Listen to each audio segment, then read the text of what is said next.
ये कौन है और आप शादी के जोड़े में इसके साथ यहाँ क्या कर रहे हो? नए साल पर एक और सौतन? एक और सौतन? ये क्या है? इनकी 2 और पत्नियां और तीसरी पत्नी मैं हूँ। ये सब क्या है? अरे मुझे बोलने का मौका तो दो। अरे आप तो चुप ही रहो। नए साल पर नई सौतन ले आए। ये क्या था? नए साल पर नई सौतन? राहुल की पहले से 2 शादी भी हो रखी हैं क्या? राहुल की ऐसी अनोखी कहानी जानने के लिए हम कहानी में थोड़ा समय पीछे चलते हैं और कहानी को थोड़ा और टटोलते हैं। भारती अपने पति और सास के साथ रहती है। ऐसे एक दिन भारती घर में खाना बना रही होती है कि तभी राहुल आता है। अरे भारती, आज खाने में क्या बनाया है? आज मैंने आपके लिए खास आपकी पसंद की सब्जी बनाई है। आपको मिक्स वेज बहुत पसंद है ना, इसलिए आज मैंने मिक्स वेज बनाया है। सच में भारती, तुम्हारे हाथ का खाना खाने में तो बहुत स्वाद होता है। जितना खा लो मन ही नहीं भरता।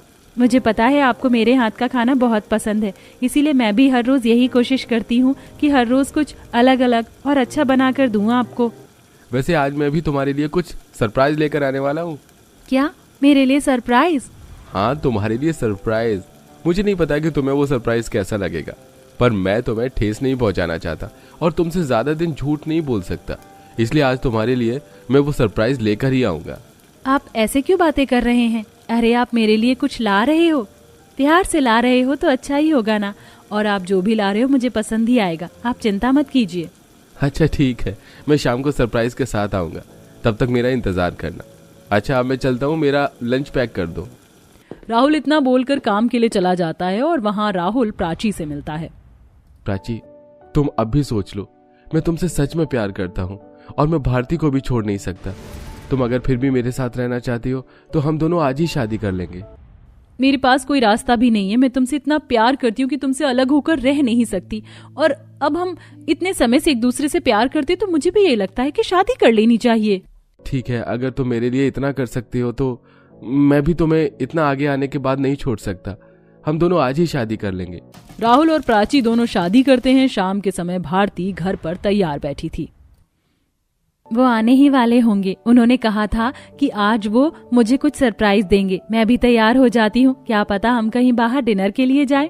थोड़ी देर में दरवाजा खटखटाने की आवाज आती है। भारती जैसे ही दरवाजा खोलती है तो वहाँ सामने बाहर राहुल और प्राची दोनों शादी के जोड़े में थे।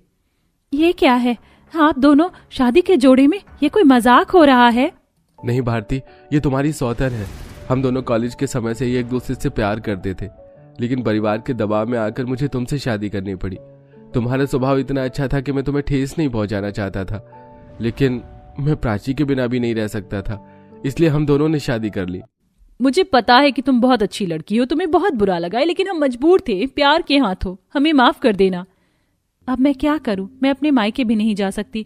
इतनी मुश्किलों से उन्होंने मेरी शादी करी है, और अगर मैं शादी के कुछ ही दिनों में अपने मायके वापस जाऊंगी तो उन्हें कैसा लगेगा? वैसे भी राहुल जी मेरी इतनी इज्जत कर रहे हैं, प्राची भी मुझे समझने की कोशिश कर रही है, तो मुझे भी थोड़ा एडजस्ट तो करना ही पड़ेगा। क्या हुआ भारती, तुम कुछ बोल क्यों नहीं रही हो? देखो मुझे पता है तुम बहुत गुस्सा हो, लेकिन तुम बात तो करो। हाँ, मैं बहुत गुस्सा हूँ, लेकिन अब मैं कुछ कर नहीं सकती। और वैसे भी आप दोनों इतना प्यार करने के बाद भी मेरे बारे में सोच रहे हो, इसीलिए मैं भी आप लोगों के खिलाफ नहीं जाऊंगी। भारती अपनी सौतन को अपना लेती है और अब दोनों सौतन एक साथ एक ही घर में रहते हैं। कुछ दिनों बाद भारती खाने में मिक्स वेज बनाती है। ये देखिए राहुल जी, मैंने आपके लिए मिक्स वेज बनाया है। अरे वाह, मिक्स वेज! सच में ये तो बहुत ही टेस्टी है। तुम जब भी बनाती हो ना, हमेशा मेरा तो तुम्हारे लिए प्यार और बढ़ जाता है। अच्छा जी, और मेरे लिए प्यार कब बढ़ता है? अरे तुम्हारे लिए भी हमेशा प्यार रहता है, ऐसे कैसे बात कर रही हो? अच्छा, तो मैं खाना बनाती इसलिए मेरे लिए प्यार है, और यहाँ इन मैडम के लिए कुछ ना करने पर भी प्यार? अरे तुम दोनों तो मुझे फंसा रही हो। मुझे काम पर भी जाना है, मैं काम पर जा रहा हूँ। राहुल घबराते हुए भागता है। शाम के समय राहुल जब घर आता है तो दोनों पत्नियों को लड़ाई करते हुए देखता है। तुम ना खुद को ज्यादा समझो मत। मैं समझती हूँ अच्छे से तुम आजकल इतना तैयार होकर क्यों रहती हो। जब तुम समझती हो तो इसमें बुद्धू बनने वाली क्या बात है। अरे राहुल जी के लिए मैं तैयार हो रही हूँ, पति हैं वो मेरे। हाँ हाँ, राहुल सिर्फ तुम्हारे पति नहीं, मेरे भी पति हैं। दोनों को लड़ाई करता हुआ देख राहुल अपनी माँ से कहता है, माँ ये सब क्या हो रहा है? ये सब तेरा ही किया हुआ है। अरे घर में जब एक पत्नी आती है ना तो वो घर की लक्ष्मी कहलाती है, लेकिन वही जब सौतन भी आ जाती है तो वो घर का कलेश कहलाती है। कहीं मैंने दो शादी करके गलती तो नहीं करी? गलती तो कर दी, लेकिन अब गलती को गलती मत समझ और उसे अपनी जिंदगी समझकर सुधार। ऐसे ही अब राहुल की दोनों पत्नियों के साथ जिंदगी कट रही थी। कुछ दिनों बाद राहुल भारती के लिए एक बहुत सुंदर साड़ी लाता है। ये देखो भारती, मैं तुम्हारे लिए कितनी सुंदर साड़ी लाया हूँ। तुम कल कह रही थी ना कि तुम्हें शादी में जाना है, तुम्हारे पास कोई साड़ी भी नहीं है इसीलिए मैं तुम्हारे लिए खास ये नई साड़ी लाया हूँ। अच्छा जी, मुझे तो शादी में जाना है। भारती दीदी क्या अकेले शादी में जाएंगी? मेरे लिए साड़ी लाए हो कि नहीं? तुम्हारे पास तो पहले ही इतने सारे कपड़े हैं, तुम उनमें से ही कोई ड्रेस पहन लो ना। क्या राहुल जी, आप तो जानते ही है ना प्राची को उसे हर रोज नए कपड़े चाहिए होते हैं और फिर भी कम लगते हैं। कोई बात नहीं, आप इसके लिए भी ले आना। वाह वाह, जब देखो राहुल के आगे तो तुम इतनी भोली बनती हो, राहुल की पीठ पीछे माता निकल आती है तुम्हारी। मुझे भी चाहिए नई साड़ी। अरे ठीक है भाई, दोनों गुस्सा मत करो, मैं ले आऊंगा तुम्हारे लिए भी। अब जब दोबारा से साड़ी देने जाओगे ही तो एक काम करना, मेरे लिए कान के भी ले आना। वो क्या है ना, आपकी पसंद बहुत अच्छी है, आप जो भी लाओगे वो अच्छा ही लगेगा। अब लड़ाई तो होनी ही थी। दो सौतन एक ही घर में जो रह रही थी, नया साल आने वाला तो और दोनों सौतन की नोकझोंक भी होती रहती है। देख लेना, अगर तुम दोनों मुझे ऐसे ही परेशान करती रही ना तो मैं नए साल में एक और नई सौतन ले आऊंगा, फिर कोई मुझे कुछ मत कहना। भारती दीदी तो भोली निकली, उन्होंने आपको कुछ कहा नहीं, लेकिन मुझे भोली मत समझना। मैं आपको और उस दूसरी लड़की को ऐसा सबक सिखाऊंगी कि दोनों ही कुछ बोलने के लायक नहीं रहोगे। मुझे कुछ बोलना ही नहीं है, तुम दोनों ही मेरे सिर पर बस तांडव करती रहती हो। नया साल आने वाला है, मैं तुम दोनों के लिए नए कपड़े लाऊंगा और हाँ, उस दिन पार्टी भी करेंगे। अब ध्यान रहे, मुझे कोई सरप्राइज नहीं चाहिए। कहीं नए साल पर फिर आप कोई सरप्राइज के नाम पर नई सौतन ले आए, अब अच्छा नहीं होगा आपके लिए, ध्यान रखना। ऐसे ही कई दिन निकल जाते हैं। नए साल से एक दिन पहले दोनों सौतन में फिर झगड़ा होने लगता है। तुमसे मैंने कहा था ना कि खाना मैं बनाऊंगी, तुम्हें बस घर ही सजाना है। तुमने फिर खाना क्यों मंगवा लिया बाहर से? क्योंकि तुम्हारे हाथ का खाना मुझे कुछ अच्छा नहीं लगता है, इसलिए मैंने बाहर से खाना मंगवा दिया। तो अब घर भी तुम ही सजा देना। तुम सजाओगी नहीं, तुम। दोनों की आवाज से वहां राहुल आ जाता है। अरे बस करो, जब देखो लड़ाई। नए साल पर देखना, अच्छा सरप्राइज मिलेगा दोनों को। राहुल इतना बोलकर चले जाता है और अब आखिरकार नया साल आ जाता है और दरवाजे पर राहुल नई सौतन के साथ था। अब बहुत हो गया, अब बात नहीं होगी, मुक्कालात होगी। आप फिर नई सौतन ले आए नए साल पर, आपको नहीं छोड़ने वाली मैं। छोड़ने वाली तो मैं भी नहीं हूँ। आज राहुल तुम्हारा नया साल तो हम मनाएंगे, रुको तुम। राहुल को एक तरफ से भारती पकड़ती और दूसरी तरफ से प्राची। तभी निधि चिल्लाती है, अरे नहीं नहीं, कुछ मत करो। नए साल पर राहुल कोई नई सौतन लेकर नहीं आया है, ये बस प्रैंक है। क्या प्रैंक? हाँ प्रैंक। तुम दोनों भले ही लड़ाई करो, पर मैंने जो पहले ही गलत किया उस पर और गलत तो नहीं कर सकता हूं ना। मैं बस नए साल पर तुम दोनों के साथ नई सौतन पर प्रैंक कर रहा था। निधि पार्टी के लिए आई है अपने पति के साथ। सब लोग हंसने लग जाते हैं और फिर सब एक साथ नए साल को मनाते हैं। कुछ ही दिनों बाद नया साल आने वाला है। उस दिन सभी की छुट्टी होगी, लेकिन नया साल मनाने के साथ साथ होमवर्क जरूर करना। जी मैडम। कुछ ही देर में टीचर क्लास से चली जाती है। तभी पिंटू रिंकू के पास जाकर कहता है, रिंकू, तेरे घर में नया साल कैसे मनाने वाले हैं? ये तो मैं नहीं जानता। अरे तू इतना भी नहीं जानता या तेरे घर में नए साल की पार्टी नहीं होती? नए साल की पार्टी? और क्या, मेरे घर में तो नए साल पर केक, मिठाइयाँ और बहुत तरह के पकवान बनते हैं। पापा मम्मी सभी को घर बुलाते हैं, गाना बजाना होता है और तो और नए साल पर तोहफे भी मिलते हैं। पिंटू की बातें सुनकर रिंकू हैरान रह जाता है। रिंकू एक गरीब परिवार से था तो वहीं पिंटू एक अमीर परिवार से। उसके घर में सारी सुख सुविधाएं थीं। दोनों ही एक स्कूल में पढ़ा करते और अच्छे दोस्त थे। कुछ ही समय में रिंकू अपने घर पहुंचता है और जाते ही उसकी माँ सुमन उसे खाना परोसकर खाने को देती है। तो खाना देखकर ही रिंकू का मुंह बन जाता है। मुझे ये सब नहीं खाना, दाल रोटी हमेशा यही देती हो आप खाने को। अरे लल्ला, क्या हो गया, क्यों शोर मचा रहा है? दादी नया साल आने वाला है। अरे तो इसमें कौन सी बड़ी बात है, नया साल है, रुपया पैसा नहीं जिसके आने की खुशी हो। माँ जी, आप बिना बच्चे के सामने कैसी बातें करती हैं? उसी समय थके हारे रिंकू के पापा घर आते हैं और खाना देखकर कहते हैं, बड़ी भूख लगी है, जरा मेरे लिए भी खाना ले आओ। पापा नया साल आने वाला है, वो पिंटू के घर पार्टी होगी, अच्छा अच्छा खाना बनेगा, मुझे भी अमीर वाला खाना खाना है। बेटा रिंकू ऐसे जिद नहीं करते, हम गरीब हैं, भला अमीर खाना कहाँ से लाएंगे? मुझे नहीं पता, मुझे इस नए साल में 2 4 नहीं 10 तरह का अमीर खाना खाना है। इतना कहकर रिंकू बाहर खेलने चला जाता है। तो थाली में पड़ा खाना देखकर उमेश कहता है, हाँ, हम गरीब को ये दाल रोटी भी मुश्किल से नसीब होती है। अरे बेटा, क्यों बच्चे की बातें सुनकर अपना दिल छोटा करता है? वो तो चंचल मन का है, आज बोला है कल भूल जाएगा। अगले दिन स्कूल जाते हुए रिंकू की पिंटू से मुलाकात होती है तो उसका नया बैग देखकर रिंकू कहता है, तेरा बैग तो बहुत बढ़िया है। हाँ, वो नया साल आने वाला है तो मेरे पापा ने मुझे गिफ्ट दिया है। अरे, नया साल आने से पहले ही गिफ्ट मिल गया तुझे? और क्या, अब नए साल पर भी नया गिफ्ट मिलेगा। और तुझे पता है, नए साल की पार्टी में पिज्जा, बर्गर, टिक्की और बहुत कुछ खाने को आएगा मेरे घर पर। खाने की बात सुनकर रिंकू के मुंह में पानी आने लगता है। ये सब खाना तो बहुत स्वादिष्ट होता है, नए साल पर मैं भी यही सब खाऊंगा। ये बातें करते हुए कुछ ही देर में दोनों स्कूल पहुंच जाते हैं, जहां रिंकू के दिमाग में बस अमीर खाना ही चल रहा होता है।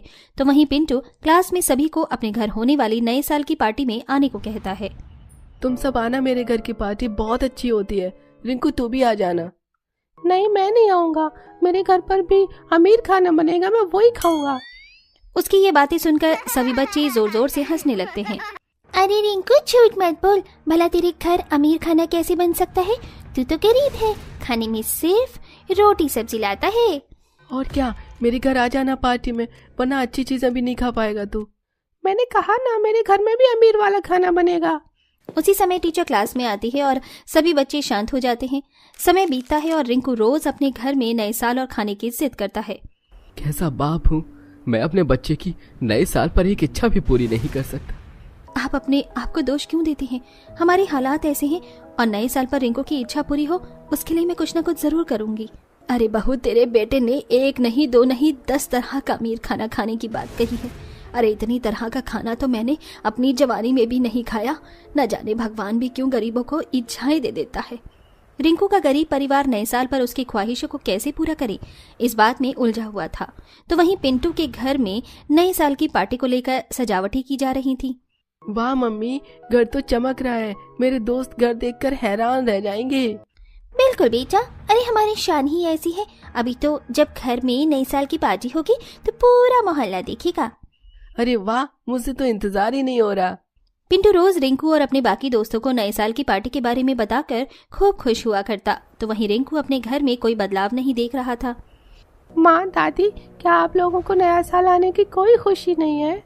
अरे मेरे बच्चे, हम गरीबों के लिए क्या त्योहार, क्या नया साल, सब दिन एक ही जैसे हैं। मतलब आप लोग कोई खरीदारी नहीं करोगे, घर नहीं सजाओगे और अमीरों वाला खाना भी नहीं लाओगे? रिंकू की मायूसी देखकर सुमन उसे बहलाते हुए कहती है, नहीं नहीं रिंकू बेटा, भला ये तुमसे किसने कहा? मैं हूं ना, मैं सारी तैयारी करूंगी और हम पूरा परिवार मिलकर नया साल धूमधाम से मनाएंगे। सच में माँ? हाँ बेटा, क्यों नहीं। रिंकू खुश होकर सुमन के गले लग जाता है, पर सुमन मन ही मन कहती है, हे भगवान, अपने बच्चे से ही झूठ बोल रही हूँ। पता नहीं नए साल के दिन इसे कैसे समझाऊंगी। शाम ढल रही थी। उमेश गोदाम से घर जाने के लिए निकल ही रहा होता है, तभी कुछ गुंडे आकर गोदाम में जबरदस्ती घुसने की कोशिश करने लगते हैं। उमेश उनका डटकर सामना करता है, लेकिन वो गुंडे उसे लाठियों से पीटना शुरू कर देते हैं। लेकिन फिर भी उमेश उन्हें गोदाम में घुसने नहीं देता। कुछ ही देर में वहां से गुजर रहे लोगों की नजर उन पर पड़ती है, तो वो उमेश को बचाकर अस्पताल पहुंच जाते हैं। हे भगवान, ये क्या हालत कर दी है आपकी। मैं ठीक हूँ सुमन, तुम चिंता मत करो और रिंकू को कुछ मत कहना। उसी समय गोदाम का मालिक रायचंद वहां आता है और उमेश को चोटिल देखकर कहता है, तुमने अपनी जान पर खेलकर मेरे गोदाम को लुटने से बचाया है। उमेश, तुम जैसा ईमानदार मजदूर मुझे कहाँ मिलेगा? तुम्हारा शुक्रिया मैं कैसे अदा करूं? नहीं मालिक, ऐसा मत कहिए, आप हमारे अन्नदाता हैं और मैं अब ठीक हूँ। उमेश, तुम चिंता मत करो, मैं अस्पताल का बिल देकर आता हूँ, तुम आराम करो। रायचंद वहां से चला जाता है। तभी उमेश सुमन से पूछता है, तुमने अच्छा किया जो रिंकू को यहाँ नहीं लाई। आज मैं दुकान जाने वाला था ताकि उसके लिए नए साल पर कुछ तोहफे ला सकूं, लेकिन ये सब हो गया। भगवान का शुक्र है कि आप ठीक हैं और आप चिंता मत कीजिए। रिंकू के लिए मैं अमीर वाला खाना खुद अपने हाथों से बनाऊंगी तो वो खुश हो जाएगा। पर बहू, तू कैसे कर पाएगी ये सब? तुझे कहाँ वो बाहर का खाना बनाना आता है? उनकी ये सभी बातें दरवाजे के बाहर खड़ा रायचंद सुन लेता है। समय बीतता है और नए साल से ठीक एक दिन पहले रायचंद उमेश को अपने घर दावत के लिए बुलाता है। मालिक, ये आप क्या कह रहे हैं? भला मैं मजदूर आपके घर दावत कैसे खा सकता हूँ? ऐसा मत कहो उमेश, तुम्हारी मालकिन इसी बहाने तुम्हारा शुक्रिया अदा करना चाहती है, तो कल अपने परिवार के साथ समय से आ जाना। उधर रिंकू अपने घर के शांति भरे माहौल को देखकर बहुत उदास था, तो वहीं पिंटू बहुत खुश था। नए साल का दिन आता है। सुबह सुबह रिंकू का पूरा परिवार मिलकर भगवान की पूजा करता है। शाम होते ही रिंकू की माँ उसे नए कपड़े ला कर देती है। इसे पहन ले बेटा, आज हमें तेरे बाबा के मालिक के घर जाना है। मुझे कहीं नहीं जाना, मेरा मन नहीं है। अगर बेटा मेरा नहीं जाएगा तो हम कैसे जाएंगे? चलो बेटा, ऐसे जिद नहीं करते। न चाहते हुए भी रिंकू तैयार होकर अपने परिवार के साथ निकल जाता है। तो वहीं दूसरी तरफ पिंटू के घर पर नए साल की पार्टी की सारी तैयारी हो चुकी थी। तरह तरह का खाना टेबल पर लगाया जा रहा था। पार्टी में आए लोग नाच गा रहे थे। इतनी देर में गली के कुत्ते दूसरे दरवाजे से घर में घुस जाते हैं। अरे पिंटू, बहुत भूख लगी है। तो फिर चलो स्वादिष्ट खाना खाने। पिंटू अपने दोस्तों को खाने वाले कमरे में ले जाता है तो वहाँ सभी कुत्तों को खाना खाते देखकर सभी चिल्लाने लगते हैं, भागो भागो यहाँ से, भागो यहाँ से, भागो यहाँ से। इधर कुत्तों की वजह से पिंटू और पार्टी में आए लोगों को भूखा रहना पड़ता है। तो वहीं रायचंद के घर पहुंचकर रिंकू का परिवार तरह तरह का अमीरों वाला खाना देखकर दंग रह जाते हैं। टिक्की, बर्गर, पिज्जा, आइसक्रीम कितना कुछ है बाबा खाने को यहाँ पे। खाने की टेबल पर टिक्की, बर्गर, पिज्जा, बिरयानी, शाही पनीर, पनीर टिक्का, इस तरह 10 तरह के अमीर वाले खाने को देखकर रिंकू फूला नहीं समाता और बहुत खुश होकर सब कुछ देखता है। तभी रायचंद कहता है, हाँ बेटा, ये सब तुम्हारे लिए है, जितना चाहे उतना मर्जी खाओ। उमेश नम आंखों से रायचंद की ओर देखता है तो समझ जाता है कि आज के ही दिन रायचंद ने उसके पूरे परिवार को दावत पर इसीलिए बुलाया ताकि रिंकू अमीरों वाला खाना खा सके। इस तरह जहाँ खाना देखकर रिंकू की उदासी खुशी में बदल जाती है तो वहीं पिंटू के अरमानों पर पानी फिर जाता है।